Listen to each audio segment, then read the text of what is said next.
My mom said, "Your brother is the smart one. You're just the one with money.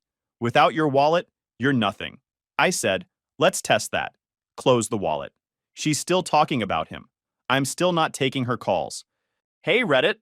So my mom basically told me I'm worthless without my bank account, then got real surprised when I actually closed said bank account. Here we are 6 months later, and she's still leaving voicemails about how unreasonable I'm being. Spoiler alert, I'm not picking up. I'm 29, and I've spent the better part of a decade being the family ATM. My younger brother Cameron is 26, and according to our mother, he's basically Einstein mixed with Steve Jobs and a dash of Mother Teresa. Me? I'm just the guy with the checkbook. That's it. That's my entire value to this family. Let me paint you a picture of how we got here, because this didn't happen overnight. This was years of buildup, years of me being treated like a walking wallet with legs, and years of Cameron being worshipped despite accomplishing exactly nothing with his life. Growing up, Cameron was the favorite, not even subtle about it. Mom would hang his mediocre art projects on the fridge like they belonged in the Louvre, while my actual achievements got a distracted nod. I made honor roll every semester through middle and high school. Cameron barely passed his classes. But when report cards came out, Mom would spend an hour dissecting Cameron's grades, talking about his potential, his creativity, how traditional education just didn't suit his brilliant mind. My straight A's got a thumbs up and maybe a pat on the head if I was lucky. The difference continued into our adult lives. Cameron went to community college for about 3 semesters before deciding that formal education was stifling his entrepreneurial spirit. Translation: he was failing and didn't want to admit it. He moved back home and started what he called his design business. In reality, he made logos on Fiverr for like 20 bucks a pop and called himself a creative director. Mom told everyone her son was running his own company. Me? I went to State University, graduated with a degree in supply chain management, and got hired at a logistics company right out of school. Nothing fancy, nothing glamorous. I coordinate shipments, manage inventory systems, and deal with angry clients when their pallets don't show up on time. It's steady work. It pays well. It's boring as hell, but it's reliable. Mom never understood what I did for work. She'd introduce me at family gatherings as someone who works with trucks or something. Meanwhile, Cameron's Fiverr hustle was described as running a boutique creative agency. The dude lived in our parents' basement and made maybe $800 a month on a good month. But sure, Mom, he's a CEO. About 5 years ago, I moved out and got my own place. Nothing crazy, just a decent 2-bedroom apartment about 30 minutes from my parents' house. I was making around 60 grand at the time, which was enough to live comfortably and start building some actual savings. This is important for later. Cameron naturally stayed home, rent-free, bill-free. He had this whole setup in the basement with his gaming PC and his design software, and Mom would bring him meals like he was recovering from surgery. Dad mostly checked out of the favoritism game years ago. He'd just shrug and say Mom knows best, which was his way of avoiding conflict. The money requests started small. Mom would call and say the water heater broke. Could I chip in a couple hundred? Or Cameron needed new equipment for his business. Could I help out since I had a steady paycheck? Or Dad's car needed repairs, and they were a bit short this month. It was always something. And like an absolute chump, I always said yes. Because that's what you do, right? You help family. You don't keep score. You support each other. All that wholesome garbage we're taught growing up about family coming first. But it kept escalating. The requests got bigger, more frequent, more urgent. And it was always framed like I was the bad guy if I hesitated. Mom had this way of making me feel guilty for having money when they needed it. Like I was hoarding wealth while they struggled, even though I was struggling too. I was saving for a house. I was trying to build something for myself. But every time I got close to hitting my savings goals, some family emergency would appear, and there went 2 grand. The thing is, these weren't really emergencies. I started noticing that. The water heater that broke, they'd been talking about replacing it for years because it was old, but they never saved for it. Cameron's new equipment? He didn't need a $1,500 tablet to make logos. He wanted it. There's a difference. Dad's car repairs? Maintenance he'd been putting off for months. They weren't in crisis. They were just bad with money, and I was enabling it. But Cameron was the real drain. Every few months, he'd have some new business idea that required startup capital. A dropshipping store, a print-on-demand t-shirt line, a YouTube channel about productivity, a podcast about mindfulness. None of them ever went anywhere, but Mom always believed this was the one that would take off. And she'd call me asking if I could invest in my brother's future. I gave him probably 15 grand over the years for various ventures. None of them made back a single cent. But according to Mom, this just proved how innovative he was. He was ahead of his time. The market wasn't ready. He needed better resources. It was never that his ideas sucked or that he had zero work ethic. It was always external factors holding back his genius. Last year, I got promoted to senior coordinator. Came with a nice bump in pay, brought me up to around 85 grand. I didn't tell my parents immediately because I knew what would happen. But Mom found out somehow, probably from my aunt who I stupidly mentioned it to at a family barbecue. The phone calls intensified. Now that I was making more, surely I could help more. Cameron needed a new laptop because his old one was slow. Mom and Dad wanted to redo their kitchen. Could I pitch in? Cameron's car died. Could I co-sign on a loan since his credit was non-existent? He'd make the payments, obviously. Spoiler, he did not make the payments, and I ended up covering them to save my credit score. I was hemorrhaging money to these people while still living in my same basic apartment because I couldn't save enough for a down payment. Meanwhile, Cameron was playing video games in the basement between his part-time logo gigs, and Mom was planning their kitchen renovation that I was apparently funding. The breaking point came about 7 months ago at Dad's birthday dinner. We went to this Italian place Dad likes. Nothing too fancy, but nice enough that you're dropping $60 a head by the time appetizers and dessert are included. I offered to pay for dinner because it's Dad's birthday, and I'm not a monster. We're sitting there, and somehow the conversation turns to Cameron's latest idea. He wanted to start a consulting business. What kind of consulting, you ask? Excellent question. He had no idea. Just consulting. For businesses. About things. He'd figure out the specifics later. But he needed money for a website, business cards, and a LinkedIn premium subscription. I'm sitting there, picking at my chicken parm, half listening to this pitch I've heard 17 variations of, when Mom says she's so proud of Cameron for being such a visionary, for thinking outside the box, for not settling for some boring corporate job. That stung, but I let it go. I'm used to the subtle digs at my career. Then she turns to me and says, real casual, like she's commenting on the weather, whether I could help Cameron get this consulting thing off the ground. She's thinking maybe 5 grand should cover it. 5 grand. For business cards and a website that he could make himself with the design software I'd already bought him. 5 grand. I said no. Politely, but firmly. I said I'd already helped fund multiple business ideas that hadn't worked out, and I didn't think this was a good investment. Mom's face did this thing. This tight smile that doesn't reach her eyes. She put down her fork and said, well, it must be nice to be so comfortable that you can just dismiss your brother's dreams like that. Dad mumbled something about not fighting at dinner. Cameron just sat there scrolling his phone, not even defending himself. Why would he? Mom always did that for him. I should have left it alone. I should have just nodded and changed the subject. But something in me snapped. Maybe it was hearing my job called boring for the millionth time. Maybe it was being treated like an ATM disguised as a son. Maybe it was watching Cameron sit there, completely unbothered, while Mom guilt-tripped me into funding his lifestyle. I said that Cameron was 26 years old, still living at home, making barely enough to cover gas money, and had never completed a single project he'd started. Maybe instead of throwing more money at failed ideas, he should get a regular job and learn some responsibility. The table went quiet, like dead silent. You could hear the kitchen staff arguing in Italian from across the restaurant. Mom's face went from tight smile to something I'd never seen before. Pure anger. She leaned forward and said in this cold voice that Cameron was the smart one in the family, the creative one, the one with real potential. Then she looked right at me and said, I was just the one with money. She said, and I'm quoting here because these words are burned into my brain, without your wallet, you're nothing. Cameron has talent, intelligence, vision. You just have a paycheck. That's the only reason we keep you around. Dad didn't say anything. Cameron didn't look up from his phone. The waiter approached with dessert menus, took one look at our table, and backed away slowly.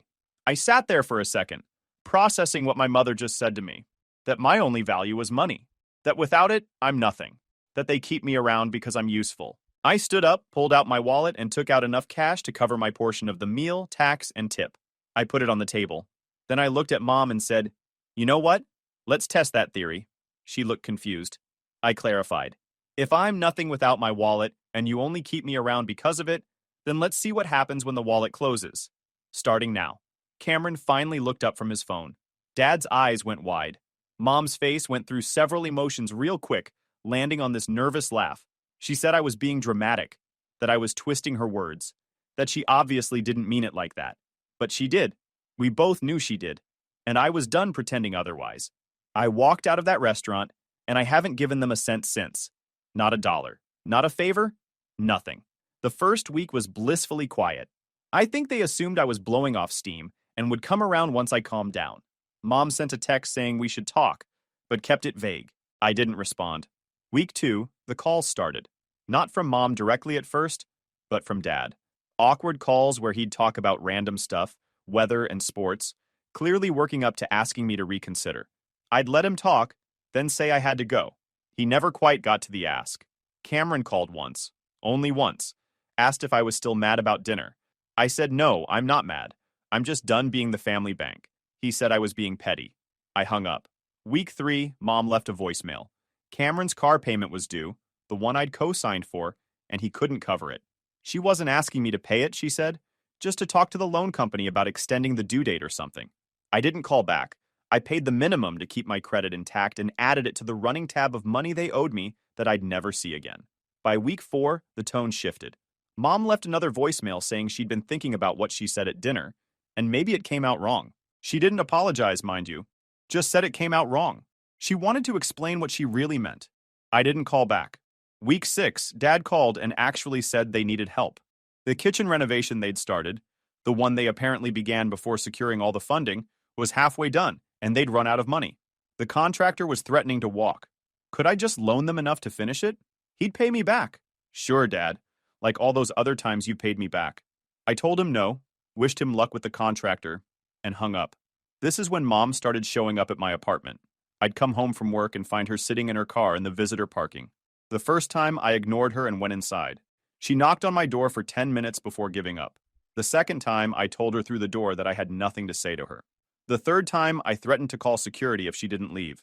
The extended family got involved. My aunt called, the one I'd mentioned the promotion to. She said Mom was really torn up about this, and families fight sometimes. But I was taking it too far. I asked if Mom told her what she said to me at dinner. My aunt went quiet, then said, well, even if she said something hurtful, she's my mother, and I should forgive her. I asked if Mom had apologized. Aunt said Mom shouldn't have to apologize for speaking her mind in frustration. I hung up. My cousin sent me a Facebook message saying I was destroying the family over money, and that was pretty messed up. I screenshot the message, posted it to my story with the caption actually it's about respect, but go off, and blocked him. 3 months in, and Mom was still calling weekly. The voicemails got longer.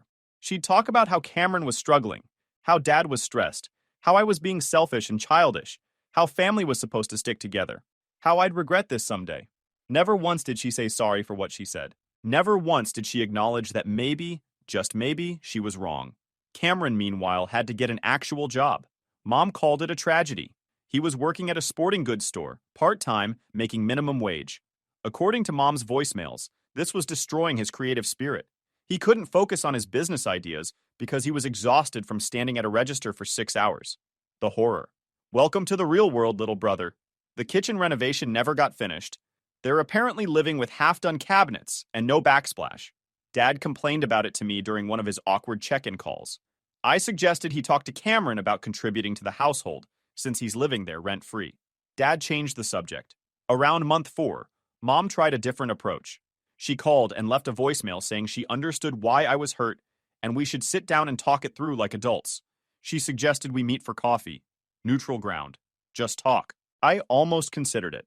For like 10 seconds. Then I remembered exactly what she said at that dinner. Without your wallet, you're nothing. That's not something you say in the heat of the moment and take back later. That's how she really sees me. That's what she really thinks. So, no, Mom. I'm not meeting you for coffee so you can manipulate me into opening my wallet again. I'm good. Month 5, Cameron apparently moved out.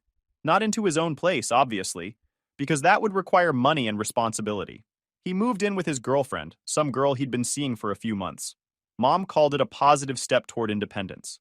I called it him finding a new person to mooch off of. Poor girl had no idea what she was in for. The calls from Mom got more desperate.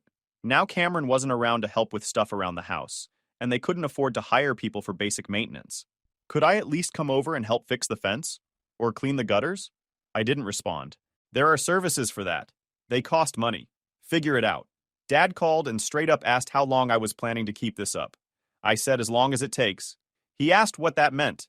I said until Mom apologizes for what she said and means it. Not one of those I'm sorry you feel that way apologies. A real one. Dad sighed and said, Mom's not good at apologizing. I said that sounds like a mom problem. Month 6, which is where we are now, and Mom left a voicemail that was different from the others. She sounded tired, said she didn't understand why I was doing this, said she was my mother and she loved me and family was supposed to be forever, said she'd always be there when I came to my senses. Still no apology. Still no acknowledgement of what she said. Still no recognition that maybe, just maybe, treating your kid like a walking ATM for a decade was wrong. Just confusion about why I dare stand up for myself. And here's the thing, Reddit. I don't miss them. I don't miss the calls asking for money. I don't miss the guilt trips.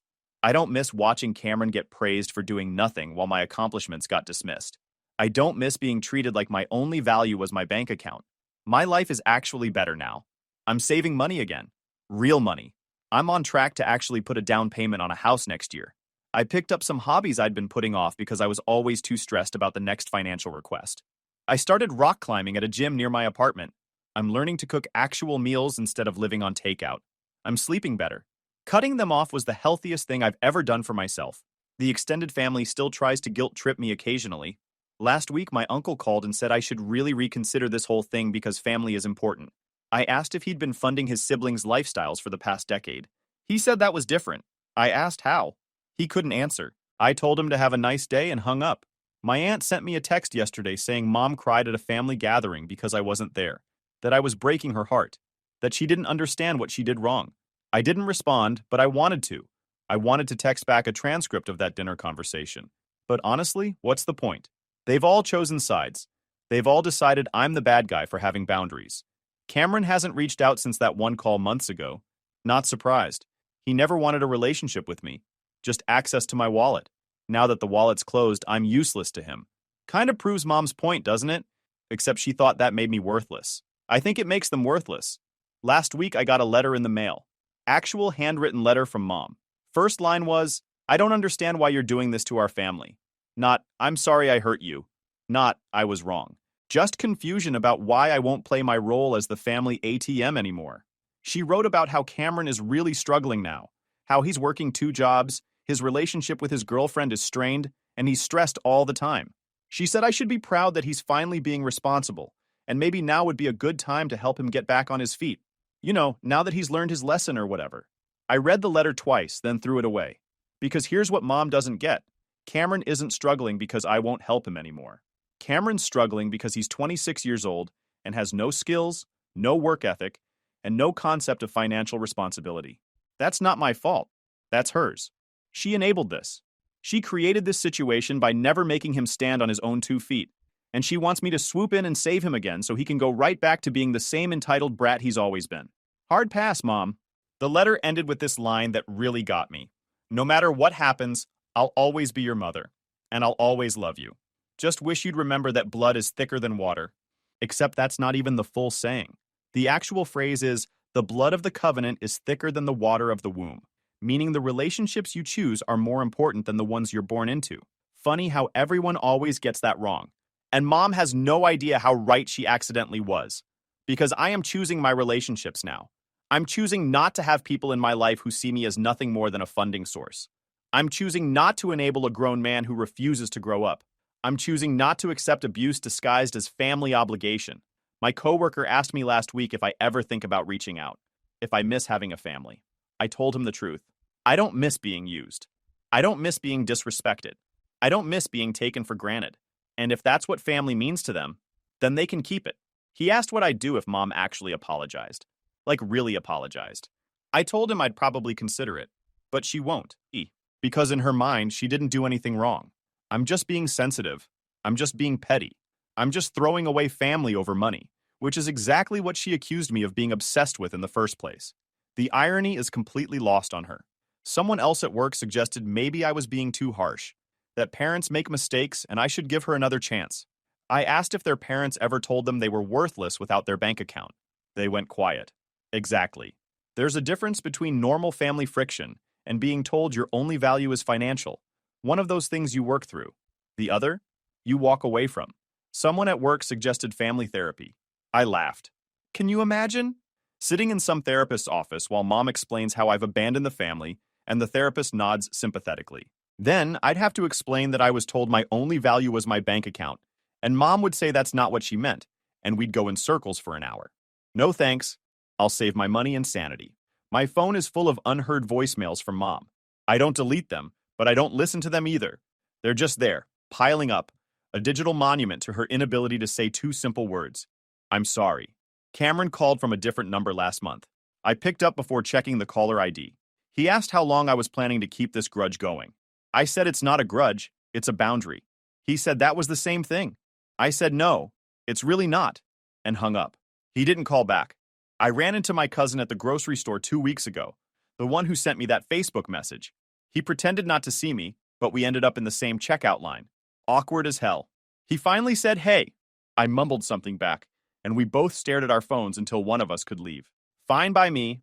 I'm not interested in fake pleasantries with people who think I'm the villain in this story. Here's what nobody seems to get. I'm not punishing them. I'm protecting myself. There's a difference. Punishment would be actively trying to hurt them or get revenge. Protection is simply removing myself from a situation that was hurting me. They can frame it however they want, but I know what this is. The money I've saved since cutting them off is sitting in my house fund.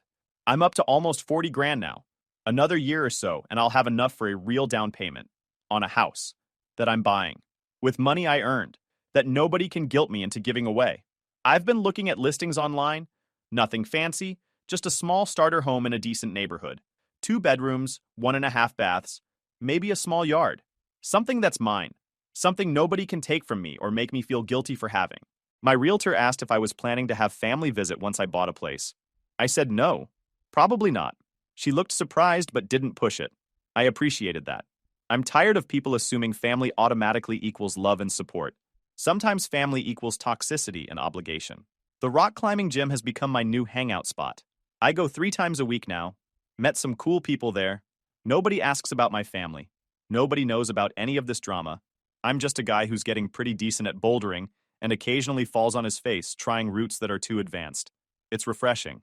One of the guys from the gym, Jake, invited me to a barbecue at his place next month. Just a chill thing with some friends from the climbing community. I said yes. First social event I've agreed to in months. It felt good. Normal. Like maybe I could build something here. A chosen family instead of an obligated one. Mom left a voicemail last week saying Cameron and his girlfriend broke up. Apparently, she couldn't handle him not contributing to rent and bills. Shocking. Mom's trying to get him to move back home, but Dad's putting his foot down for once. Says Cameron needs to figure it out. Good for Dad. Only took him 26 years to set a boundary. Mom hinted in the voicemail that maybe I knew of any job openings at my company, because apparently I'm still expected to help, even though I'm supposedly worthless without my wallet. The disconnect is stunning. I didn't respond, obviously. I've been thinking about blocking their numbers. Haven't done it yet. Not sure why. Maybe some part of me is still hoping for that real apology.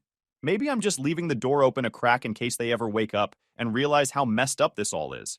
Or maybe I'm just not ready to completely close that chapter yet. But I'm getting there. I've been sitting with the question of what resolution would even look like. What would it take for me to consider letting them back into my life? I thought about it for a while. An actual apology from Mom. Not an excuse. Not a justification. Not an, "I'm sorry you felt that way."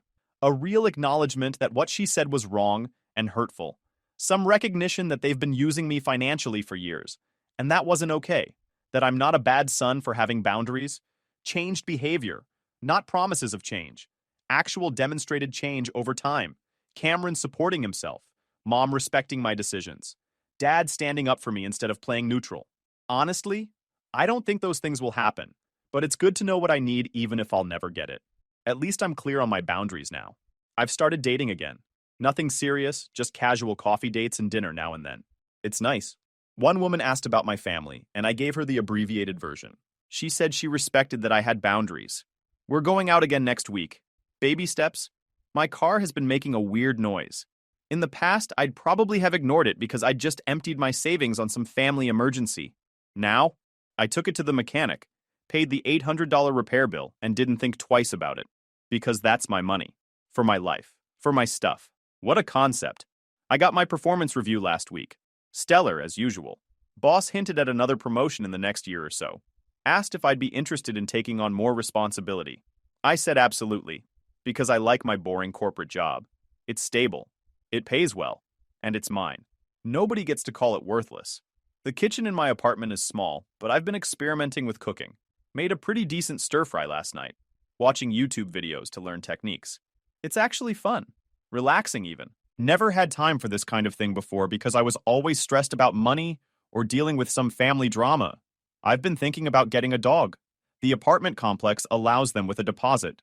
Nothing huge, maybe a rescue mutt. Something to keep me company. Something that won't judge me or demand money or tell me I'm worthless. Just a good boy who's happy to see me when I come home. Seems like a good trade. My birthday is next month. Usually there'd be a family dinner. Awkward conversations. Forced smiles. Cameron showing up late. Mom taking 500 photos for Facebook. Dad trying to keep everyone happy. I'm not doing that this year. Jake from the gym asked if I wanted to grab drinks with some people from our climbing group. I said yes. That's my birthday plan. Climb some routes, get some food, hang out with people who don't want anything from me except good company. Mom will probably call on my birthday. Leave some emotional voicemail about how she misses me and wishes things were different. I might listen to it. Might not. Depends on how I'm feeling. But I won't call back. Not until she says what needs to be said. Cameron will probably forget it's my birthday entirely. That's fine. We haven't acknowledged each other's birthdays in years. At least now I'm not expected to send him money disguised as a birthday gift. Dad will text, something short and awkward. Hope you have a good day, son. Miss you. Or something like that. I'll probably text back a thanks. Because I don't hate Dad. He's just weak. He let Mom run the show for so long that he forgot how to stand up for anything. But he's not malicious like Mom can be. He's just passive. And that's almost worse in some ways. I've been sleeping better. Didn't realize how much the family stuff was affecting me until it stopped. No more random calls disrupting my day.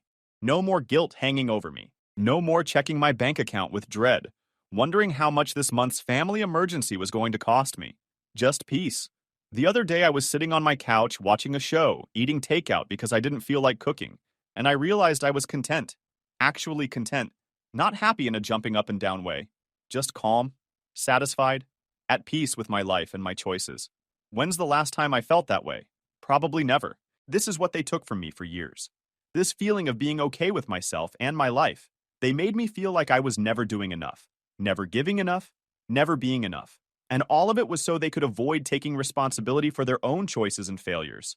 Mom thinks I'm punishing her by not answering her calls. She thinks I'm being stubborn, childish, ungrateful. She tells the extended family I'm throwing away family over money. She frames herself as the victim in all this. Poor Mom, whose son won't speak to her over some little comment at dinner months ago. But here's the thing she'll never understand. I don't care if she tells everyone I'm the bad guy. I don't care if the whole family thinks I'm wrong. I don't care if they never speak to me again. Because their opinion of me doesn't define my worth. My job doesn't define my worth. My bank account doesn't define my worth. I define my worth. And I'm worth more than being someone's ATM. That's what Mom said at that dinner, whether she meant to or not. She said I'm nothing without my wallet. She said the only reason they keep me around is because I have money. And you know what? She was right about one thing. I am nothing to them without my wallet. But I'm something to myself. I'm a guy who works hard, who pays his bills on time, who's learning to rock climb and cook and be okay alone, who's saving for a house, who's building a life that makes him happy instead of making everyone else comfortable. I'm something, just not to them. And I'm okay with that now. Took me a while to get here. Months of anger and hurt and guilt and questioning whether I was making the right choice. But I'm here now, on the other side of it, and it's better here. So Mom can keep calling. She can keep leaving voicemails about how I'm abandoning the family. She can keep telling anyone who'll listen that I'm selfish and cold and all the other things she needs to believe to make herself the victim. I don't care anymore. Cameron can keep struggling with his jobs and his relationships and his total lack of life skills. That's not my problem to fix. It never was. He's an adult. Time for him to act like one. Dad can keep being neutral and passive and hoping everyone will just get along eventually. That's his choice. But I'm not going to be the one who gives in just to keep the peace. Peace at what cost? My self-respect? My financial security? My mental health? No thanks. The wallet's closed, Mom. And it's staying that way. You said I was nothing without it. I said let's test that. 6 months later, I'm doing just fine. Better than fine, actually. Meanwhile, you're the one calling me, leaving desperate voicemails, sending letters, getting the family involved. You're the one who can't seem to move on. Turns out I wasn't nothing without the wallet. But maybe you're nothing without it. That's the real test, isn't it? Who needs who more? You spent years making me feel like I needed you, like family was everything, like I'd be lost without you guys. But I'm not lost. I'm right here, living my life, making my plans, being content. You're the one who's lost without me, without my money, without my help, without someone to blame and use and take for granted. And now you don't know what to do. So keep calling, Mom. Keep leaving those voicemails. I've got plenty of storage space on my phone. They can sit there unheard along with all the other things you've said that I've chosen not to accept anymore. Because that's what this is really about. Not money, not family, not even that comment at dinner, though that was the catalyst. This is about me choosing not to accept being treated like garbage anymore. It's about deciding that my peace and happiness matter more than maintaining a relationship with people who don't respect me. And if that makes me the bad guy in your story, I can live with that. Because I'm the hero in my story. And that's the only story that matters. The wallet's closed, Mom. I'm good. Actually good. For the first time in years. You wanted to test whether I was nothing without it. Test complete. Results are in. I'm doing great. How are you doing? Yeah, that's what I thought. Update. It's been a couple weeks since I posted this. Figured I'd add an update since some stuff has happened. Mom found the post. Don't ask me how, but she did. My cousin apparently sent it to her after recognizing some of the details. Small world, I guess. She called 16 times in one day. 16. I didn't answer, obviously, but I did listen to the voicemails because I'm apparently a glutton for punishment. The first few were angry. How dare I air family business online? How dare I make her look bad? How dare I tell strangers about private matters?